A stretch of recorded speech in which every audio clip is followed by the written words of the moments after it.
the Kings back on the home floor, taking on a Clippers team without Kawhi Leonard. A Clippers team that's been up and down, but the Kings have their own concerns. No Malik Monk anymore, no Kevin Huerter. How are they going to respond against a talented Clippers team that's done some damage against them this year? Well, the Kings responded in a big-time way.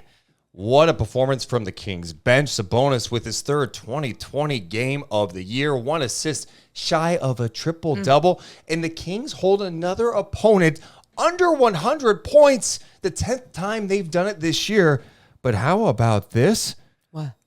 They've done it more often lately, 6 times in the last 22 games. The Kings beat the Clippers 109-95. All of a sudden, they're 44-31. All of a sudden, they're just one game not behind the 6th seed, one game behind the 5th seed.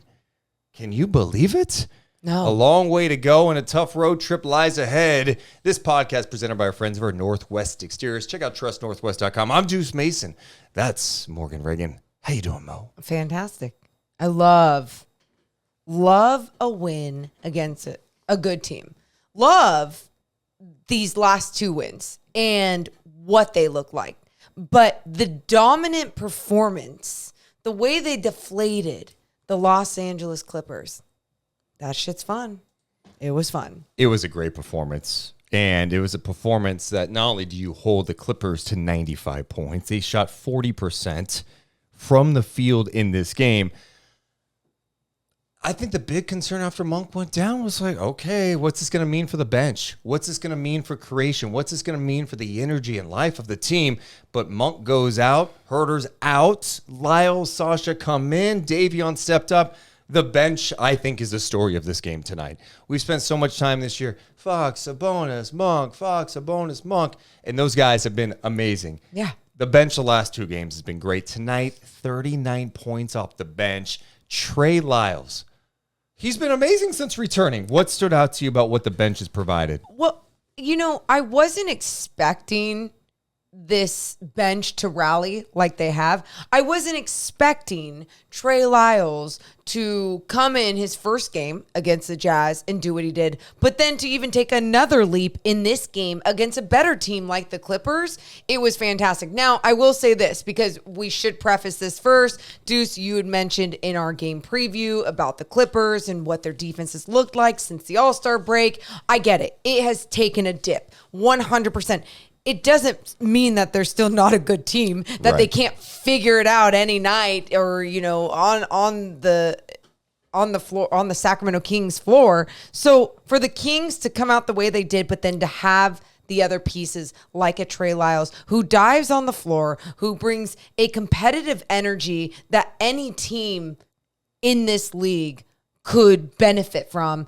It's fantastic. It's fantastic. I'm just so glad he's back.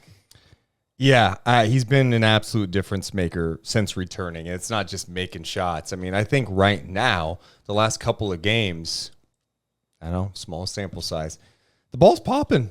I mean, the ball movement from everybody has been fantastic. It's not sticking. Guys are making the extra pass. How many times? I mean, I saw Trey Lyles get a pass, put it on the floor, dish it out, get an assist out of it. 5 assists. Beautiful. Is that what he finished with tonight? Finished with 5 assists. Trey Lyles had 15 points, 5 assists, 4 rebounds. He played 26 minutes in this game. Dude. After the game, he was asked about it. He goes, yeah, I was tired as shit. And he was joking that when Mike Brown kept him in that long stretch, he's like, Mike, call a timeout, man. You're killing me. But he's trying to get back into game shape after missing some time. No, I mean, that looks great, but the defense too. I know we're focusing on the bench for a second, but the defense has been really good, really, since the All-Star break. Yep. They look super connected. The rotation's great.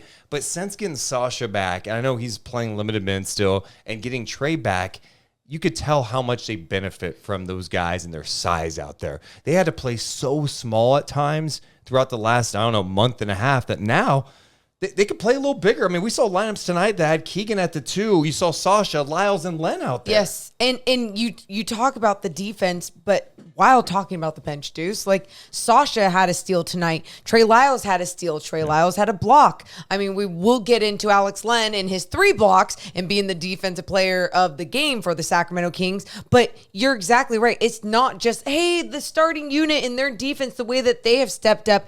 You're seeing the additions of having Lyles and Sasha back, the impact that it has also made on that end of the floor. And I think it's a lot of the way that they are communicating, which has been just helping this team to just kind of move on a string, trust each other, be together on the defensive end. But then it's those extra little moments, the deflections by Sasha or Trey Lyles, like I already mentioned, diving on the floor, the way that when they double one guy and they're just active with their hands, I loved it. Yeah, the rotation's just great defensively. They sprinkled in some zone at times, and that still looked good. I thought the key tonight is like they're trying to make like Zubats like, hey, Zubats, why don't you go ahead and try to kill us on that short roll?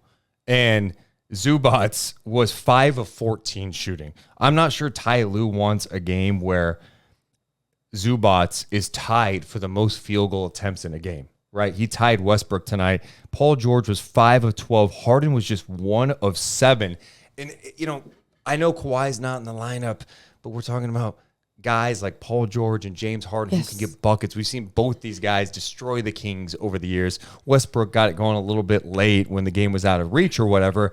But to be honest, I thought they did a great job on those guys. They sent different looks at him. They blitzed him. And I think the biggest key right now with the Kings defense is, the communication's great, but they're not getting torched on the perimeter anymore. Yes. And so when you're not getting torched in the perimeter, your closeouts are better.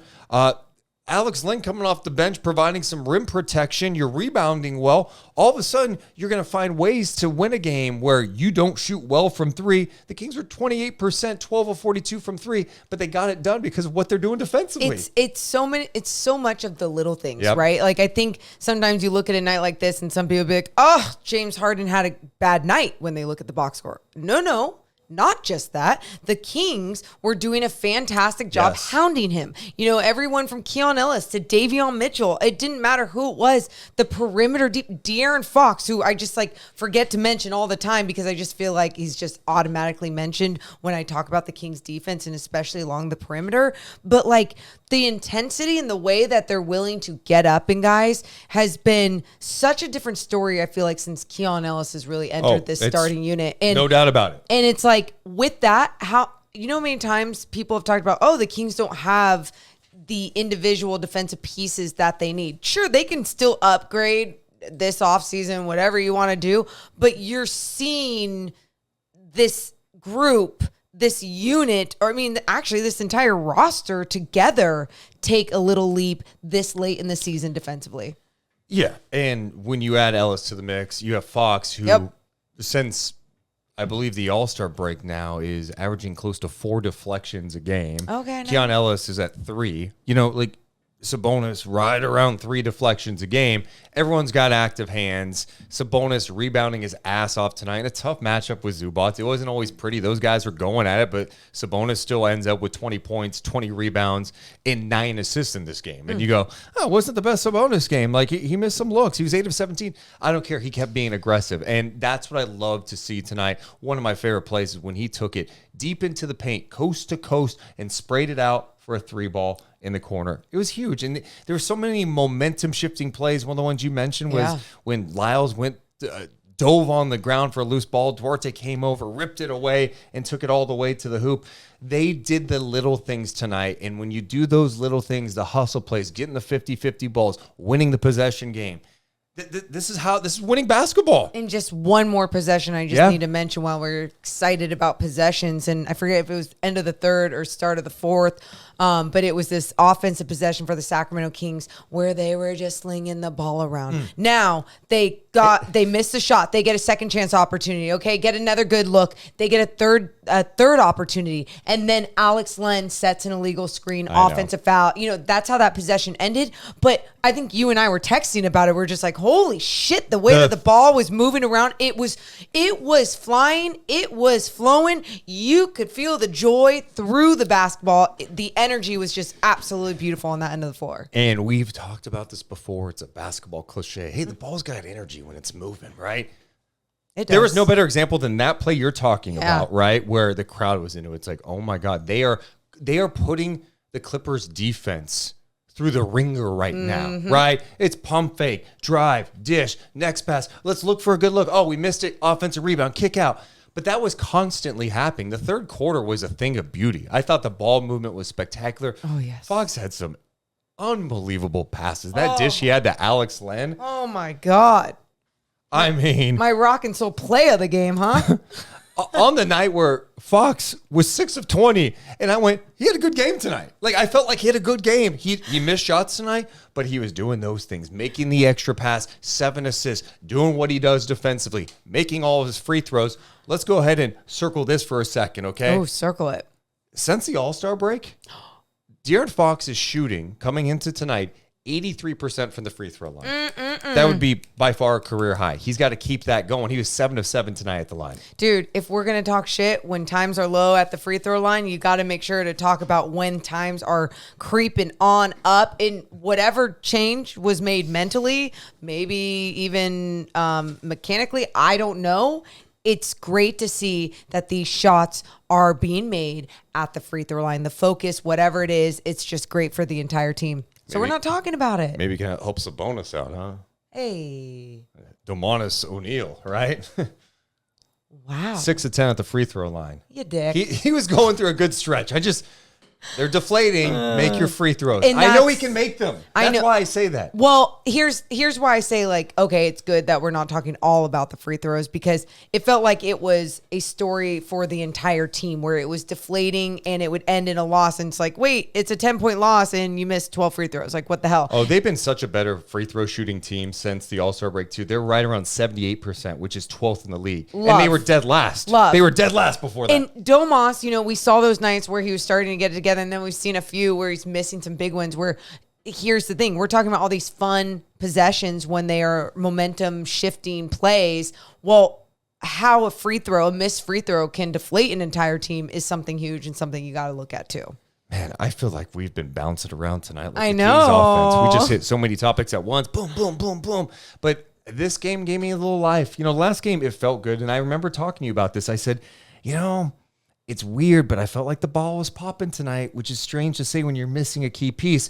And I think that's probably one area again, sample size, it's 2 games. Let's not get crazy 2 here. games. But I think the one interesting thing is, like, if this continues on where the ball's moving like this and they're having some success, winning some games, you wonder if, like, this is something they should have been doing earlier. And I understand you didn't want to play exactly like you did, like, last year. You don't want to be predictable. That's why you're putting the ball in Monk's hands, Fox's hands, Sabonis, and making things happen, running different sets. But this free-flowing offense I'm seeing, where they say, they describe the offense as equal opportunity. Yeah. Right? Everyone's got a chance. I haven't felt that a lot this year. Now, sometimes I do. The last couple of games, I have 100% felt that. And I don't know if it's just a change, a shift. I don't know if it's as simple as when you get Trey and Sasha back, who are 2 smart players who aren't necessarily looking to score all the time. They're like, hey, I'm just trying to make the right play. Maybe that's helped. Whatever it is, it just feels a lot better the last couple of games. That's no indictment on Malik Monk. They need Malik Monk, I think, long-term to win. I'm not hating on that. I just think this team at times this year has relied so much on Malik bailing them out, creating for him, Fox doing the same.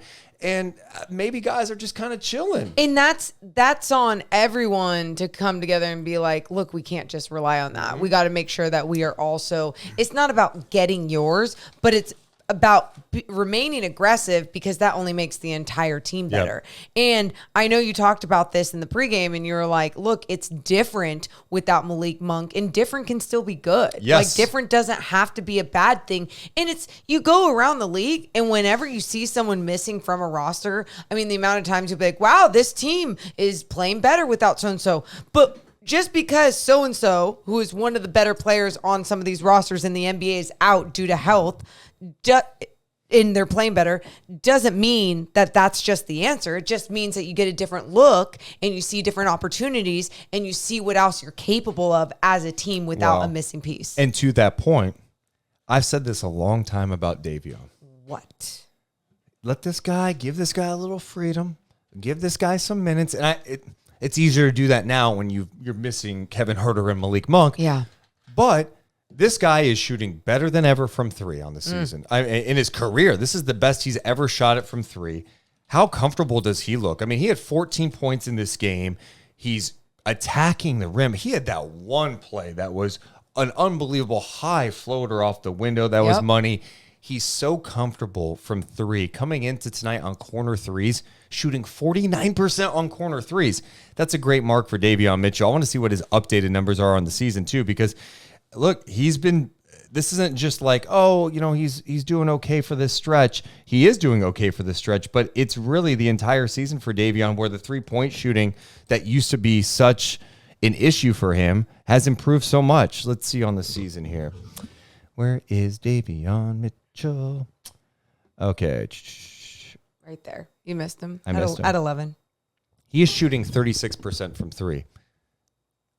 That's not like an unbelievable red hot number, but that is such an improvement for him. Well, and if you look at since the All-Star break, that's the stat I was looking for. 44% Yeah, from three. you had sent me that the other day, and that's the one I was looking for, and how efficient he's been from 3-point land. You look at 44%, and then you just look at him on the just everywhere on the floor, from the field, and he's had a very efficient number. So he's feeling confident, but I'm sure he's feeling confident because that longer leash is there. You're playing more minutes. There's a different type of opportunity there for him. And what I love about Davion, he still understands to be disciplined and not just do whatever and not just be out there as a placeholder. He understands that he has to be a threat. Keon Ellis understands he has to be a threat. And I think Mike Brown has done a much better job putting that into these guys' brains. Like, look, you might have a short leash, but your short leash is going to be there because you're not providing. Because you're not, and it's not about providing points. It's just about providing, like,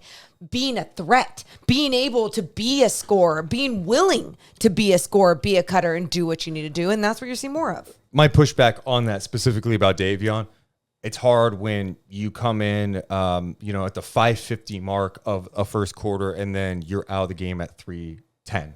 And that's what I'm saying. It's such a smart, and that's just the rotation. That's not because he's doing anything wrong. It's like, how do you get in any rhythm when you're playing 2 minutes? So what I'm saying is now that the opportunity is there because body's gone down, right? And that's where I'm at now. It's like you still understand that leash is short. Even if bodies are down, you still got to be that threat. You got to be a willing scorer, and that's what we're seeing these guys do a much better job of. He was great tonight. And you know what he does defensively? I think he's playing even more inspired right now on that end because he's just playing free. He's not worried about, I'm coming out in 2 minutes. Dude, when you're an NBA player, if you look at, I chart every single substitution during a game. And there's a theme, right? Fox starts the game, and then 6-minute mark, 5:50 mark, whatever that is, Mitchell's coming in. Then he's coming out like 3 minutes, maybe, like 2 minutes. As a player, you know that. Like, you're aware of when you're out there. When it's that short, if you've played any game, when you get out there and you're like excited and then you get yanked 2 minutes later, you're like, wait, that's it? And especially when there's stoppage of play and there's nothing, you had no control of anything, there's fouls, whatever. And it's just like, sometimes it feels like 30 seconds, and it's a terrible feeling. It's deflating, and it's like, always be ready. But it's like, what am I supposed to do within these 90 seconds if there's only so many possessions that I'm supposed to, actually make a play and do something on? And so I think he's made the most of it, like you said. I agree. 14 points for him. He had 4 rebounds, too. Again. I love the way he's been rebounding, crashing the boards. He had 3 assists. He's creating. 2 of his rebounds were offensive rebounds, too, which is awesome. He played 25 minutes. Davion Mitchell deserves a lot of love because I think he's playing confident basketball. He's being super engaged. He was actually on the radio with the G-Man after the game. Let's play some of that, right? Just in case people want to hear. You want to do that? No, I would love to hear. How satisfying is this kind of a win to close out the homestand? Yeah, big win versus a really good team. We knew we had to come out and push the pace. We knew that they just came from an East Coast road trip, so they know they was kind of tired. So they told us to push the pace, and I think that's what we did, and we came up with the win. And you certainly were instrumental, particularly in a big outburst there in the second quarter when the Kings ended up getting some separation in the game. You go for 5 of 10 from the floor, including 4 3-pointers, 14 points, 4 rebounds, 3 assists. Anything in particular mean the most to you? No, I mean, I just try to stay aggressive. I mean, I know I got to be aggressive. I mean, since Malik's out, Kevin's out, so those shots are gone. So I know I got to keep being aggressive and get my teammates involved and just take them what the defense give me, and that's what I did tonight. And of course, on a night when you get a handful of different defensive challenges, James Harden being among them, I'm looking here and seeing Harden going 1 for 7. That ought to make you feel pretty good. Yeah, I think we did a really good job of crowding him, not letting him get in any space, keeping him to his right hand, because we know if we get left, he's really good. So I mean, we just listened to the game plan. The game plan, we did it. We executed and we won. How do you gauge the sense of urgency for these 7 remaining games and the ongoing scramble for playoff or play-in positioning, either one? Yeah, I mean, we know that every game is important. Every game is like a playoff game to us, especially with the seeding going on right now in the West. I mean, we know it's tough. We play some really tough teams. I mean, I think we got to come out, be aggressive, keep pushing the pace. I mean, no one likes to play with our pace. So if we keep doing that, I think we got a really good chance of winning most of our games. There's Davion Mitchell with the G-Man after the game. Facts. I mean, every single game preview we do, what do they need to do? They need to push the pace. And it's not just saying it like in a cliche, easy way. Like, you got to make your baskets. Like, no shit, right? But this team has a magic power. And the power is to be very fast. And when you're very fast and efficient with that type of pace, you can do some great things that other teams can't do and or keep up with. And that's, I just love that was their game plan. It felt like they stuck to their game plan. They kept the pedal to the metal, Deuce, all the way to the end of the game. I was talking with Mike Bibby when there was 8 minutes left in the fourth. And he's like, yeah, like maybe 2 minutes and you can like start taking these guys out. And I'm like, I'm not ready yet. I just always freak out. What I loved is that they didn't start slowing down. It wasn't De'Aaron like rolling the ball up. We've seen a lot of with the Kings with a big lead. We've mentioned it so many times this year. Hey, they're clock watching again, and then all of a sudden it's a turnover. It's an issue. Although it's not like the Kings had a clean fourth quarter. They didn't make shit. I mean, I was looking at the final numbers. They were 1 of 12 from 3 in the fourth quarter. They scored just 18 points. But when you outscore them 35-19 in the third, you score 32 in the second, and then you hold them to 25 in the fourth, oh, guess what? You get away with it, and you could still win a game because they played the right way. And they won the possession game tonight. The Kings took 92 shots in this game. 92. The Clippers took 76. They did everything. I mean, they out-rebounded them. They have the fast break points. They have the more points in the paint. Oh, no. Let's talk about points in the paint for a second. Talk about it. The Kings held the Clippers to 30 points in the paint. The Clippers were 15 of 41 in the paint. That is terrible. That is 36% in the paint. And that's something worth noting, too. I was looking at this, Morgan. Since actually through March. Okay. From March on, the Kings were 6th in the NBA in points in the paint. Okay. Allowed. That a really nice mark. Before March, they were 16th in the NBA. So they're just...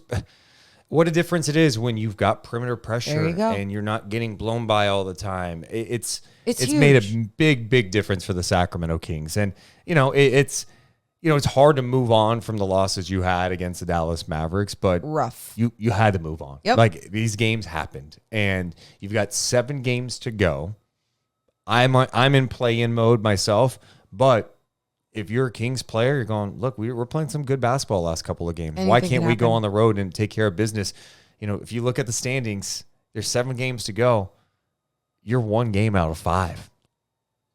Which is just crazy. And if you tied with the Mavericks, you got tied in the season series, so it goes to conference record. Well, as of tonight, they're tied in conference record, too. Oh, my God.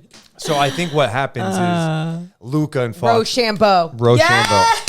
Can you imagine? Okay, you're Luka and Fox, so this would be it. I don't want to beat you. Let's try it. Okay, wait, just one. Okay. Rochambeau. You won. Kings in. Kings in? in? There you go. The tiebreaker, that easy. Oh, How cool would that be? So Imagine that in the NBA. It's like Well, how you break this tie tonight? Coming up at the half, in between games. Fox and Luka. Rock, paper, scissors. The winner gets the 5 seed. The loser is out. He was late on the decision. I said paper at 3. And there's just like officials all around it. There's all these different camera angles. Yes, yes, yes, please. That's how you break a goddamn tie. Clippers held under 100 points by the Kings. The Kings have done that 10 times this year. They did it 4 in the first 53 games of the season. They've done it 6 times in the last 22 games of the season. So 4 times in March? I think part of that has also been the rule changes a little bit too, right? Like, wow. They're allowed to be more physical. We talked about everything else. The communication, the rotation's been great. Fox is bringing it. Everybody is. Keegan's been bringing it all season long. And now Keon Ellis, who wasn't much of a factor pretty much the entire season until March 1, has changed things for the Sacramento Kings. And they're winning games in different ways. Mike Brown was talking about that after the game. He's like, you don't win playoff games by scoring 125 points. And I mean, you can, but I think his point is last year they went into the playoffs as a team that wasn't a good defensive team, and they were awesome offensively, the number 1 offensive rating in the NBA's history last year. Well, come playoff time, the offense went away. Well, because a team with experience of the postseason was able to use their defense to slow down a good offense. Yep. And one area we were just talking about what they were doing with James Harden, right? Mm-hmm. How they made life more challenging. They stayed in front of him. They blitzed him. After the game, Ty Lue said that the Kings blitzing and was not letting Harden get into his stuff. Love it. Making life difficult. Let's. You want to hear some Mike Brown talking about how they handled the pick and roll situation? Sure. Here's what he had to say after this Kings win. Defensive ones for you. What do you feel like worked well for you guys in pick and roll defense, specifically with James, and also the Clippers only 36% in the paint tonight? What do you think was working there? We always say play physical, and I thought our guys did. I thought our bigs were really, really good at the point of the pick and roll. Versus Harden, they were up to touch, and they did a great job of mixing in some blitzes that were really aggressive with high hands, and we put them on their heels. And when you get blitzed time after time after time, or the coverages are changing, it throws you off. Also, we took away the pocket. James was really good at making that pocket pass, and then our weak side defense was fantastic. Our primary tag guy was great, so when that big cut, he couldn't just go and dunk it all the time, and then we rotated out the shooters. So I thought our guys were just on a strain tonight. Starting with being really physical on the defense end of the floor. They were on a strain, always in the right spot. When the ball moved, everybody moved, and everybody covered and or protected each other. And that was a beautiful watch. And same with the dribble drive. When the dribble drive happened or we broke down defensively, somebody stepped up and played big at the rim. We sunk and we filled on the backside, and then we just sprayed out and covered the three-point line as best as we could. They were, shooting 54, 55% from the 3 in the first half, and I think they were 6 for 11, and they ended the game. That was at 5 for 16 the rest of the way. So I'd give our guys credit. They did a heck of a job in both those areas. Yeah, and he also said after the game, the thing I like about this is how you win this is how you win the playoffs. You don't win the playoffs averaging 125 points a game and thinking that's how you're going to win. That's fool's gold. A couple of points he mentioned about the defense, and I want to mention that weak side because how many times they got Zubats on the roll. I mean, again, the guy took 14 shots tonight. Zubats, he's not comfortable in these situations all the time, right? So even if you bring a guy over from the weak side to stunt or just get in position, he's not the most athletic guy, right? Sure. So he gets a little uncomfortable, and he's trying to figure out what he wants to do, and he's thinking. You want to make someone like Zubats think. James Harden can make a lot of passes out there, and he had a couple of nice ones, firing it to the corner, finding Norm Powell open for 3. His vision, it's like, how are you making some of these passes? Well, Zubats is not totally comfortable, right? Yeah. Plumlee's a little more comfortable in those situations, but Zubats isn't. So Zubats is indecisive, and it changed everything, I thought, tonight. So, yeah, huge credit to the Kings. Well, I thought the other thing Mike Brown was talking about was some of those blitzes and just like having the big bodies.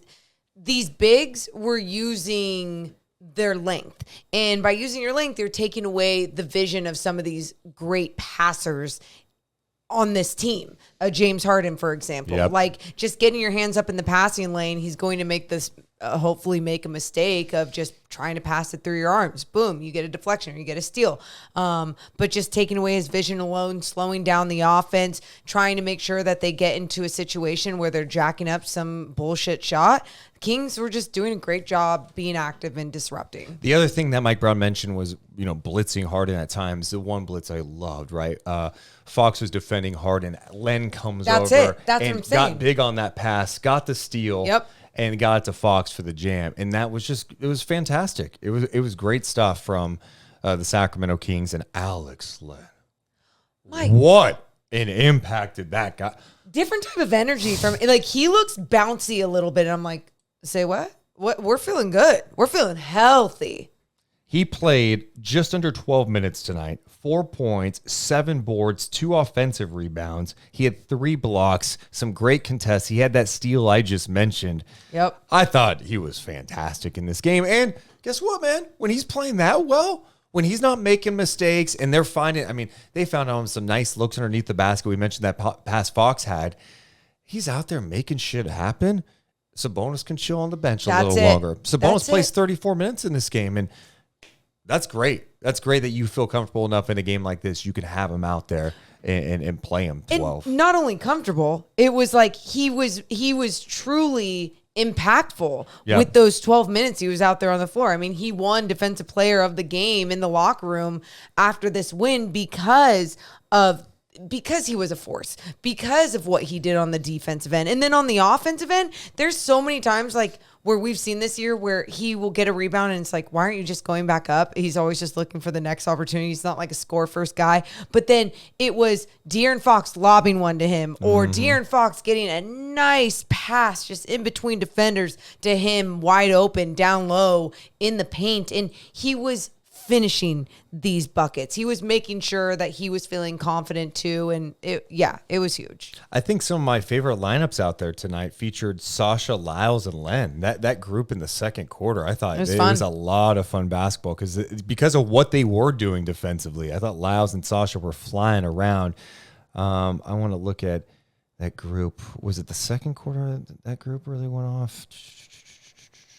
It was 24-24 to start the second quarter. Sasha, Lyles, and Len were out there, and the league expanded to 9. Then it went to 41-28. It was that group was just a lot of fun. It was good. It was. No, I think that's like one of my biggest takeaways from this game is that I truly enjoyed watching this game all the way through, all the way until the last minute, until the buzzer went off and the Kings had this type of victory where it's not like, oh, they just had a big lead and the Clippers sucked tonight and that's what it was.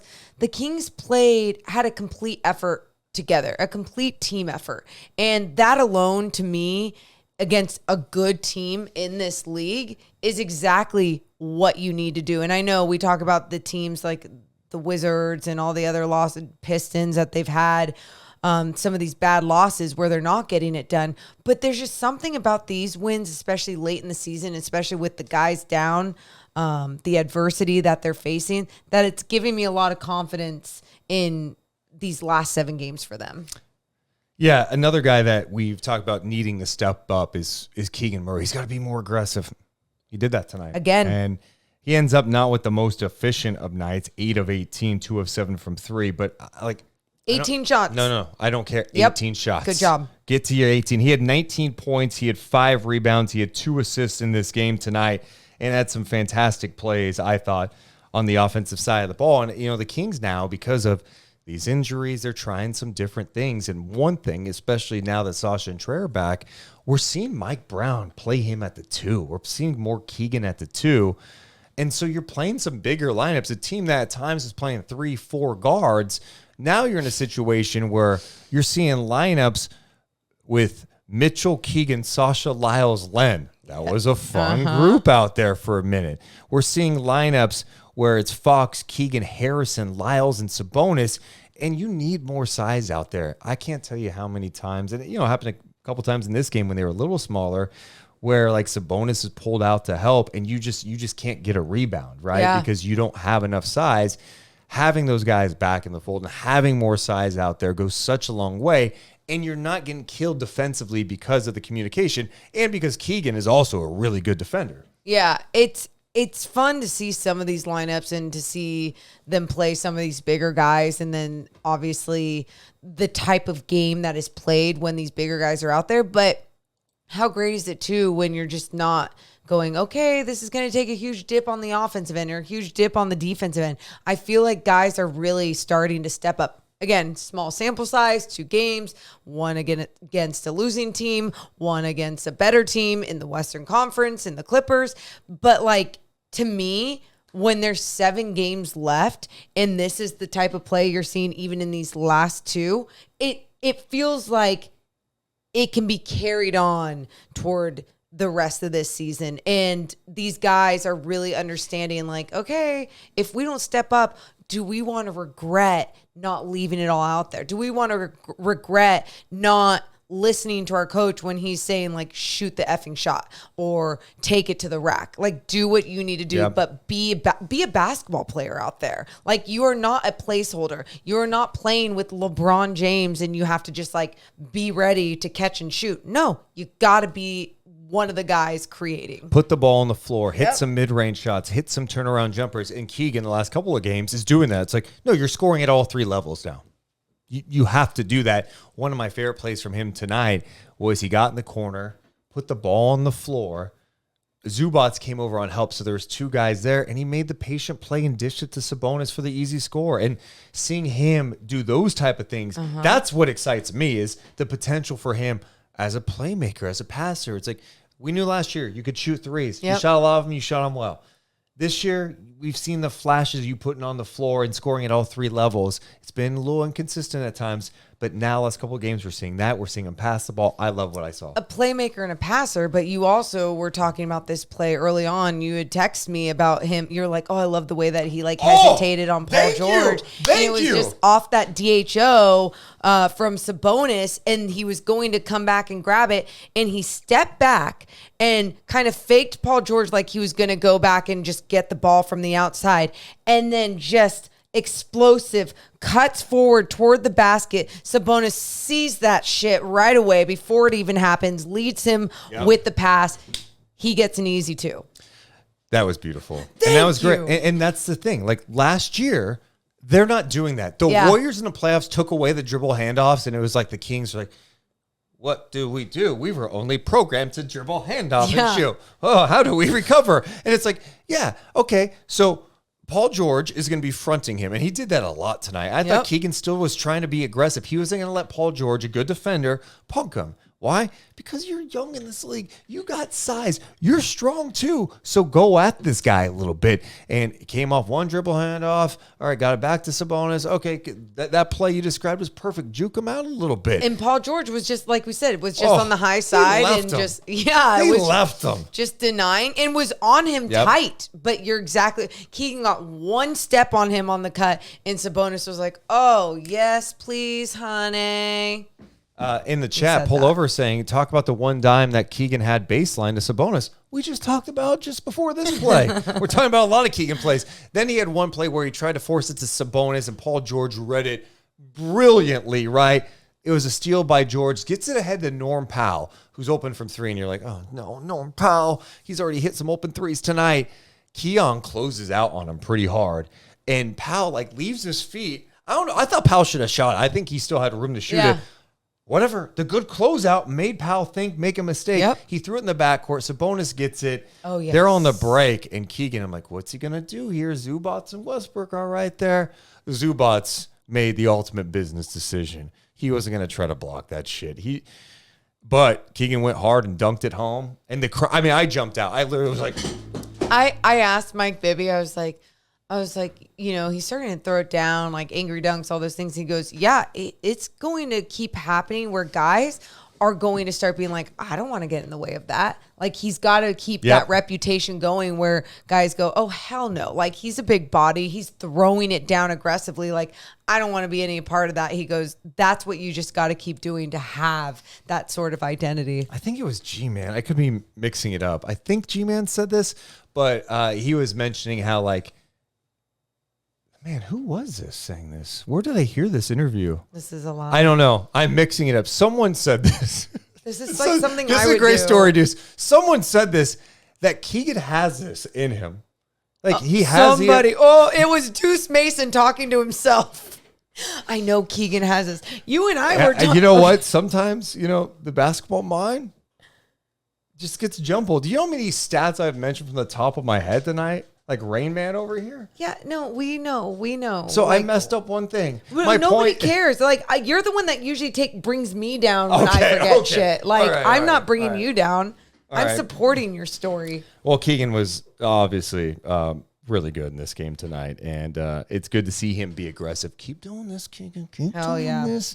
Kings hit the road after that. We still have to talk about that. We haven't even talked about Domantas Sabonis tonight. We briefly touched on him. Like 2020, it was so cute. We should not just push aside the fact that this guy had his third 2020 game of the season, but it was 22 points, 20 rebounds, 9 assists, 2 steals in this game.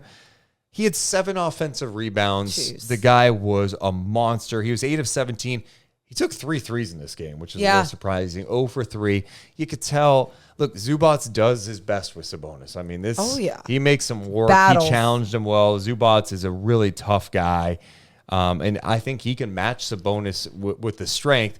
But Sabonis is relentless. And that's my favorite thing about him is, like, this guy is going to keep coming at you. He's constant effort. He's going to try to get offensive rebounds. He always fights. He's probably one of the most annoying guys in the league to play against. And I think that's partly why some people in the league don't like him, because he's annoying. Yeah. You ever play pickup ball with someone that's just trying so hard? That's me out there. I'm the Sabonis of pickup game. I am relentless. That's what Sabonis was tonight, Morgan Reagan. The way that you talk about yourself is so disgusting. But he's flex. Okay, also very weird. No, you're exactly right. He plays tough every single night. Like, even when he's not having his best game and he's trying to get the call or whatever it is, he's still playing tough, but it's not as much under control. Tonight, it felt much more under control. Now, that first half, he finished the first half with only 3 shot attempts. Wow. Yeah, it was just not pretty. It was not aggressive enough. It was, what are you doing? Then he continued to be aggressive in that second half. 8 of 17, like you mentioned. 6 of 10 at the free throw line, like you mentioned. But the 20 rebounds and the 22 points, it's not even the points. I'm just really looking at those rebounds and the way that he battles his timing, his understanding of where to put himself on the floor at times, and just never gives up. And you look at a game like this and having to play 35 minutes, I'm just so happy that he got even the 12 minutes off that Alex Len got. So then he was able to just kind of be like, okay, I don't have to battle all the way through. I don't have to get another bloody face, a bloody nose in this game. Just a great performance from Domas Sabonis, especially the way he finished off that second half. Yeah, he was awesome. He was really good. 22 points, 20 rebounds, 9 assists for Sabonis. Insane. Fox, 20 points, 7 assists. He was 6 of 20. 1 of 7 from 3, but 7 of 7 at the free throw line. I read those stats, and I'm like, sometimes the box score lies to you. You go 6 of 20 at a bad game. He missed some shots tonight. I think both of us are kind of like the 7 threes is a lot when you're missing them, but but also against this Clippers team that has a bad 3-point defense, obviously, since the All-Star break. Since the All-Star break, they're allowing teams to shoot 40.8% from 3. They're now 11-11 since the All-Star break. They're 28th in defensive rating since the All-Star break, allowing the third most threes in the league during that span. You're going to get those open looks, and all I was hoping for is that the entire Kings team was not going to rely on those open looks and be like, let's keep shooting even if we're missing. And then we hear Mike Brown in the postgame go, you know what? Those are shots I want my guys to take. You know, they're wide open. It's like, no, do not play into what the Clippers want you to do, right? Especially if you started missing those shots. You got to make sure to remain aggressive and keep attacking.